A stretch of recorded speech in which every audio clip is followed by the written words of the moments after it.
يا سعة الفضاء الرحيم الفسيح فبالله كم تستطيع. السلام علیکم، میرا نام عبد الرحیم ہے۔ میں ایک سیریز بنا رہا ہوں مختلف احادیث کی کتابوں سے مختلف ٹاپکس پہ۔ تو امام ابو موصلی کے مجموعہ احادیث سے کچھ احادیث ہیں۔ احادیث نمبر 77۔ اعوذ باللہ من الشیطان الرجیم، بسم اللہ الرحمن الرحیم۔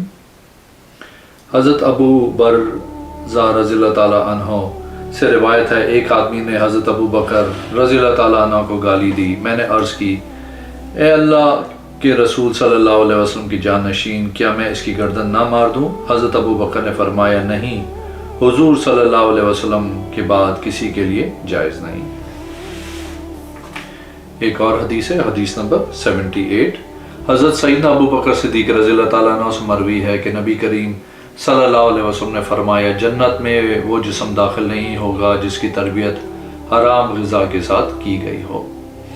ایک اور حدیث ہے، حدیث نمبر 79۔ حضرت سیدنا ابو بکر صدیق رضی اللہ تعالیٰ عنہ سے مروی ہے کہ نبی کریم صلی اللہ علیہ وسلم نے فرمایا، جنت میں وہ آدمی داخل نہیں ہوگا جس کی تربیت حرام غذا کے ساتھ کی گئی ہوگی۔ ایک اور حدیث ہے، حدیث نمبر 80۔ حضرت سیدنا ابو بکر صدیق رضی اللہ تعالیٰ عنہ سے مروی ہے کہ نبی کریم صلی اللہ علیہ وسلم سے میں نے ممبر کی سیڑھیوں پہ سنا، آپ صلی اللہ علیہ وسلم نے فرمایا، جہنم کی آگ سے بچو، اگرچہ ایک کھجور کے ساتھ ہو، بے شک یہ ٹیڑھا پن کو درست رکھتی ہے، برائی کو مٹاتی ہے، بھوک کو ختم کرتی ہے اور پیٹ بھر جاتا ہے۔ ایک اور حدیث ہے، حدیث نمبر 81۔ حضرت معاذ بن رفع بن رافع انصاری اپنے باپ رفع سے روایت کرتے ہیں کہ میں نے حضرت ابو بکر رضی اللہ تعالیٰ عنہ کو ممبر پہ فرماتے ہوئے سنا کہ میں نے حضور صلی اللہ علیہ وسلم کو فرماتے ہوئے سنا ہے۔ حضرت ابو بکر رو پڑے۔ جس وقت رسول اللہ صلی اللہ علیہ وسلم کا ذکر کرنا شروع کیا، پھر آپ صلی اللہ علیہ وسلم کے بارے میں آہستہ بات کی، پھر فرمایا، میں نے حضور صلی اللہ علیہ وسلم سے سنا ہے۔ ابو بکر رضی اللہ تعالیٰ عنہ رو پڑے۔ جس وقت رسول اللہ صلی اللہ علیہ وسلم کا ذکر کیا، پھر آپ صلی اللہ علیہ وسلم کے بارے میں آہستہ بات کی، پھر فرمایا، میں نے حضور صلی اللہ علیہ وسلم سے سنا گزرے سال اس گرمی میں یہ فرماتے ہوئے کہ اللہ عز و جل سے عفو اور عافیت مانگو اور ایمان مانگو دنیا و آخرت میں۔ ایک اور حدیث ہے، حدیث نمبر 83۔ حضرت سیدنا ابو بکر صدیق رضی اللہ تعالیٰ عنہ سے مروی ہے کہ نبی کریم صلی اللہ علیہ وسلم نے نمازیوں کو مارنے سے منع فرمایا۔ ایک اور حدیث ہے، حدیث نمبر 85۔ حضرت انس بن مالک رضی اللہ تعالیٰ عنہ سے مروی ہے، حضور سرور کونین صلی اللہ علیہ وسلم کے زمانے مقدس میں ایک آدمی تھا، ہم اس کی عبادت اور ریاضت پہ تعجب کرتے۔ ہم نے حضور سرور کونین صلی اللہ علیہ وسلم کے سامنے اس کا نام ذکر کیا۔ حضور صلی اللہ علیہ وسلم نے فرمایا، میں اس کو نہیں جانتا۔ ہم نے اس کے اوصاف ذکر کیے۔ حضور صلی اللہ علیہ وسلم نے فرمایا، میں اس کو نہیں جانتا۔ ہم اسی حالت میں اس کے متعلق گفتگو کر رہے تھے کہ وہ آدمی آ گیا۔ ہم نے عرض کی، یا رسول اللہ صلی اللہ علیہ وسلم، آپ صلی اللہ علیہ وسلم نے فرمایا، مجھے ایسے آدمی کے متعلق بتلاتے ہو جس کے چہرے پہ شیطانی اثرات نظر آتے ہیں۔ وہ آدمی آیا، مجلس کے پاس کھڑا ہو گیا اور اس نے سلام نہیں کیا۔ حضور صلی اللہ علیہ وسلم نے فرمایا، میں تجھے اللہ کی قسم دے کے کہتا ہوں، جب تو مجلس کے پاس کھڑا تھا تیرے دل کے اندر یہ بات تھی، اس مجلس میں مجھ سے افضل کوئی نہیں ہے یا مجھ سے بہتر نہیں؟ اس نے کہا، جی ہاں۔ پھر مسجد میں داخل ہوا، نماز پڑھنے لگا۔ حضور صلی اللہ علیہ وسلم نے فرمایا، اس آدمی کو کون قتل کرے گا؟ حضرت سیدنا ابو بکر صدیق رضی اللہ تعالیٰ عنہ نے عرض کی، یا رسول اللہ صلی اللہ علیہ وسلم، میں آپ رضی اللہ تعالیٰ عنہ اس کے پاس ہے، اس کو قیام کی حالت میں پایا۔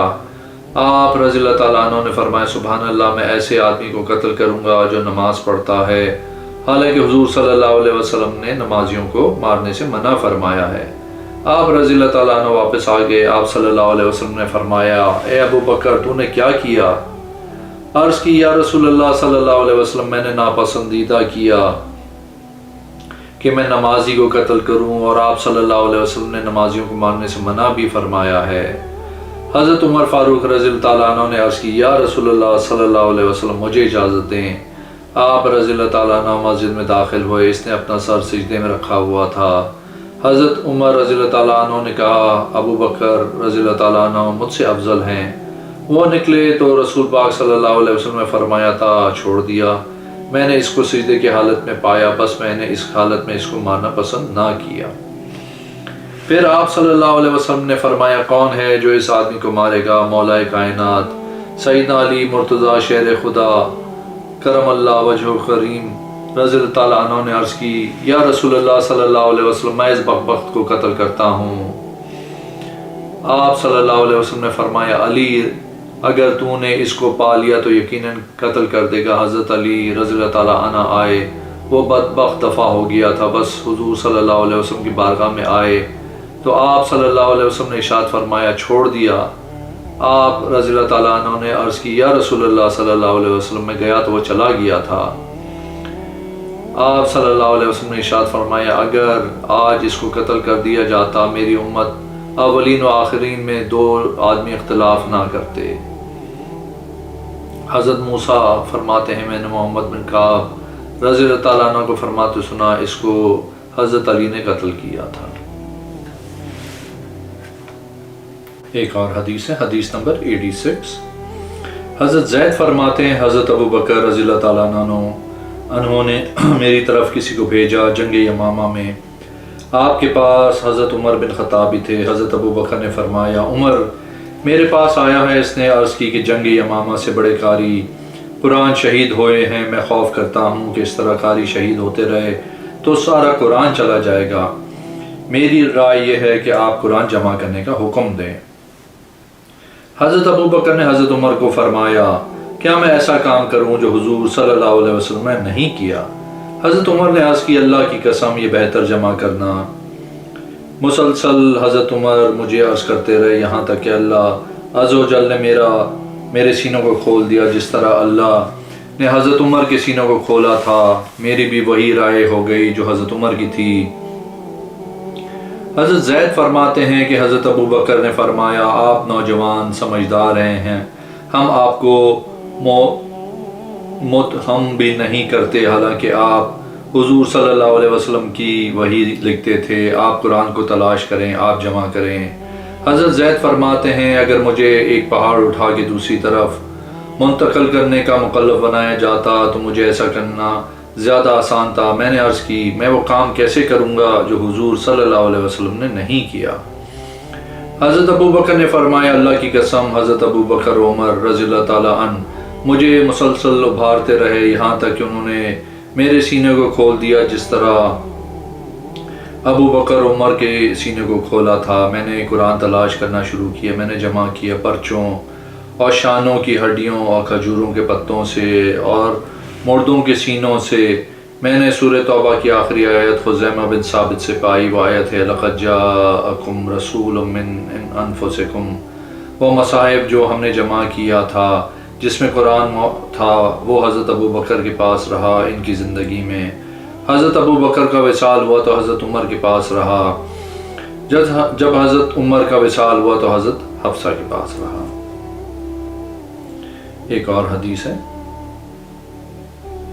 حدیث نمبر 87۔ حضرت انس بن مالک رضی اللہ تعالیٰ عنہ فرماتے ہیں کہ حضرت حذیفہ بن یمان حضرت عثمان کے پاس آئے۔ حضرت حذیفہ اہل شام کے ساتھ آرمینیا اور آذربائیجان میں اہل عراق کے ساتھ جنگ لڑ رہے تھے۔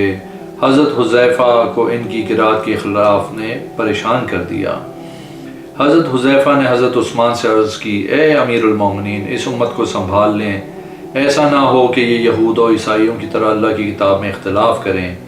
حضرت عثمان نے حضرت حفصہ کی طرف پیغام بھیجا کہ آپ میری طرف مصحف بھیجیں، ہم اس کو مصحف میں لکھتے ہیں، پھر ہم یہ آپ کو واپس کر دیں گے۔ حضرت حفصہ نے وہ حضرت عثمان کے پاس بھیجا۔ حضرت عثمان نے زید بن ثابت اور عبداللہ بن زبیر، سعید بن عاص، عبد الرحمن بن حارث بن حشام کو مصحف میں نقل کرنے کا حکم دیا، اور قریش کے 3 افراد سے فرمایا، جب تم اختلاف کرو اور زید بن ثابت کسی آیت کے لکھنے کے متعلق تو اس کو قریش کی زبان میں لکھو کیونکہ قرآن ان کی زبان میں نازل ہوا ہے۔ حضرت عثمان نے مصحف حضرت حفصہ کو واپس کر دیا اور ہر شہر میں ایک ایک نسخہ بھجوا دیا جو اس سے نقل کیا گیا تھا، اور حکم دیا جو اس کے علاوہ کسی اور کے پاس قرآن ہو اس کو مٹا دیا جائے یا جلا دیا جائے۔ حضرت ابراہیم فرماتے ہیں کہ زہری نے فرمایا مجھے خارجہ بن زید بن ثابت نے بتایا، انہوں نے زید بن ثابت کو فرماتے ہوئے سنا کہ سورہ احزاب کی ایک آیت نہیں مل رہی جس سے مصحف کو نقل کیا گیا، وہ حال یہ ہے کہ میں حضور صلی اللہ علیہ وسلم سے پڑھی ہے، اس کو تلاش کرو۔ میں حضرت حذیفہ بن ثابت کے پاس پائی، وہ آیت یہ تھی من المؤمنین رجالا صدقوا ما عاہدوا اللہ علیہ، میں نے اس کو مصحف میں نقل کر دیا۔ ایک اور حدیث ہے، حدیث نمبر 88، حضرت سیدنا ابو بکر صدیق رضی اللہ تعالیٰ عنہ سے مروی ہے، نبی کریم صلی اللہ علیہ وسلم نے فرمایا جنت میں چند لوگ نہیں جائیں گے، ایک دھوکے باز، دوسرا برے اخلاق والا۔ جنت میں سب سے پہلے غلام اور لونڈیاں دروازہ کھٹکھٹائیں گے بشرطے دونوں اچھے طریقے سے اللہ کی عبادت کرتے ہوں، دونوں اپنے آقا کے لیے بھی خیر خواہ ہوں۔ ایک اور حدیث ہے، حدیث نمبر 89، حضرت سیدنا ابو بکر صدیق رضی اللہ تعالیٰ عنہ سے مروی ہے، رسول پاک صلی اللہ علیہ وسلم نے فرمایا جنت میں بد اخلاق نہیں جائے گا۔ ایک آدمی نے عرض کی یا رسول اللہ صلی اللہ علیہ وسلم، کیا آپ صلی اللہ علیہ وسلم ہی نے ہمیں نہیں بتایا کہ اس امت میں زیادہ غلام و یتیم ہوں گے؟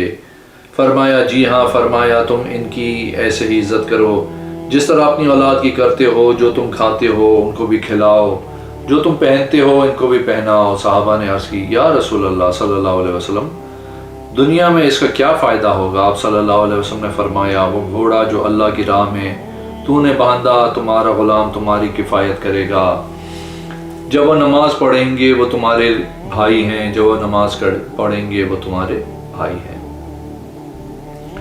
ایک اور حدیث، حدیث نمبر 90، حضرت سیدنا ابو بکر صدیق رضی اللہ تعالیٰ عنہ نبی کریم صلی اللہ علیہ وسلم سے روایت کرتے ہیں، آپ صلی اللہ علیہ وسلم نے فرمایا جنت میں چند لوگ نہیں جائیں گے، دھوکے باز، بخیل، احسان جتانے والا، برے اخلاق والا۔ سب سے پہلے جنت میں غلام جائے گا بشرطے وہ اللہ کی اطاعت کرتا ہو اور اپنے آقا کی بھی اطاعت کرتا ہو۔ ایک اور حدیث، حدیث نمبر 91، حضرت سیدنا ابو بکر صدیق رضی اللہ تعالیٰ عنہ حضور صلی اللہ علیہ وسلم سے روایت کرتے ہیں، حضور صلی اللہ علیہ وسلم نے فرمایا جنت میں برے اخلاق والا لعنتی جس نے مسلمان کو نقصان دیا، دھوکہ دینے والا داخل نہیں ہوگا۔ ایک اور حدیث ہے، حدیث نمبر 92، حضرت ابو صالح سے روایت ہے، حضرت ابو بکر صدیق رضی اللہ تعالیٰ عنہ نے فرمایا حضور صلی اللہ علیہ وسلم میری اس جگہ کی طرف کھڑے ہوئے تھے، پھر حضرت ابو بکر رو پڑے، اس کے بعد فرمایا اللہ تعالیٰ سے عافیت مانگو کیونکہ ایمان کے بعد سب سے بڑی شے عافیت ہے، اس سے زیادہ بہتر کوئی شے نہیں دی گئی۔ ابو معاویہ نے کہا مگر ایمان۔ ایک اور حدیث ہے، حدیث نمبر 93، حضرت ابو بکر صدیق رضی اللہ تعالیٰ عنہ سے روایت ہے، فرماتے ہیں میں نے عرض کی یا رسول اللہ اس آیت کے بعد کیسے اصلاح ہوگی کہ جو برا عمل کرے اس کا وہ بدلہ دیا جائے گا، ہم کو ہر شے کا بدلہ دیا جائے گا جو ہم سے ہوتا ہے۔ آپ صلی اللہ علیہ وسلم نے فرمایا ابو بکر اللہ تم پہ رحم کرے، کیا آپ غمزدہ ہوتے ہو کہ آپ کو پریشانی لاحق نہیں ہوتی، یعنی آپ کو بیماریاں نہیں لگتی؟ میں نے عرض کیا کیوں نہیں؟ آپ صلی اللہ علیہ وسلم نے فرمایا یعنی بدلہ ہے۔ ایک اور حدیث، حدیث نمبر 94، حضرت ابو بکر صدیق رضی اللہ تعالیٰ عنہ سے روایت ہے، فرماتے ہیں میں نے عرض کی یا رسول اللہ صلی اللہ علیہ وسلم اس آیت کے بعد کیسے اصلاح ہوگی کہ جو برا عمل کرے گا اس کو اس کا بدلہ دیا جائے گا، ہم کو ہر شے کا بدلہ دیا جائے گا جو ہم سے ہوتا ہے۔ آپ صلی اللہ علیہ وسلم نے فرمایا ابو بکر اللہ تم پہ رحم کرے، کیا آپ غمزدہ ہوتے ہیں؟ کیا آپ کو پریشانی لاحق نہیں ہوتی؟ آپ کو بیماری نہیں لگتی ہے؟ میں نے عرض کیا کیوں نہیں؟ آپ صلی اللہ علیہ وسلم نے فرمایا یہی بدلہ ہے۔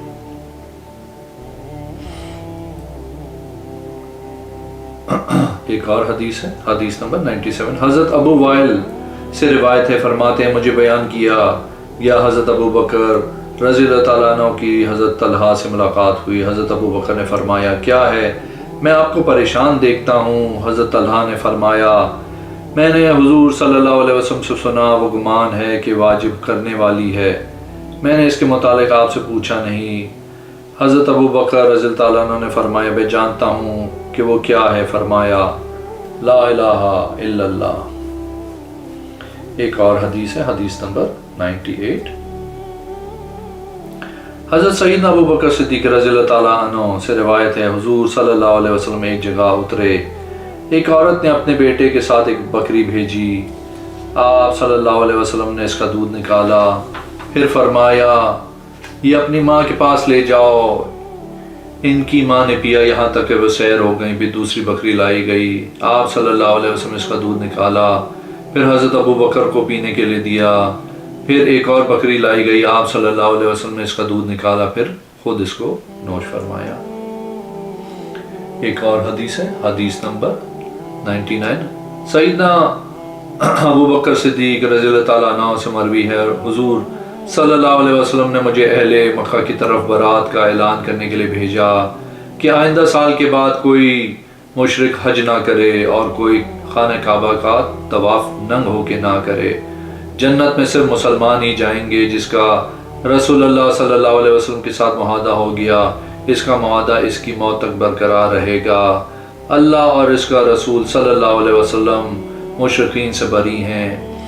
حضرت سیدنا ابو بکر صدیق رضی اللہ تعالیٰ عنہ 3 دن کی مسافت طے کر چکے تھے، پھر جب حضرت علی رضی اللہ تعالیٰ عنہ کو حضور صلی اللہ علیہ وسلم نے حضرت ابو بکر رضی اللہ تعالیٰ عنہ کے پیچھے بھیجا اور کہا ابو بکر کو میرے پاس لاؤ اور ان کو پیغام پہنچاؤ، حضرت علی رضی اللہ تعالیٰ عنہ نے ایسا ہی کیا۔ جب حضرت ابو بکر صدیق رضی اللہ تعالیٰ عنہ واپس حضور صلی اللہ علیہ وسلم کے پاس آئے تو رو پڑے، عرض کی یا رسول اللہ صلی اللہ علیہ وسلم کیا میرے متعلق کوئی نیا حکم نازل ہو گیا ہے؟ آپ صلی اللہ علیہ وسلم نے فرمایا تیرے متعلق تو ہمیشہ بھلائی ہی اترتی ہے، مگر مجھے اللہ تعالیٰ کی جانب سے حکم تھا کہ اس پیغام کو میں خود پہنچاؤں یا میرے خاندان میں سے کوئی ہو۔ اگر آپ نے میرے چینل کو ابھی تک سبسکرائب نہیں کیا تو پلیز کیجئے، اس ویڈیو کو لائک کیجئے، اگلی ویڈیو میں انشاءاللہ حاضر ہوں گا۔ اللہ حافظ۔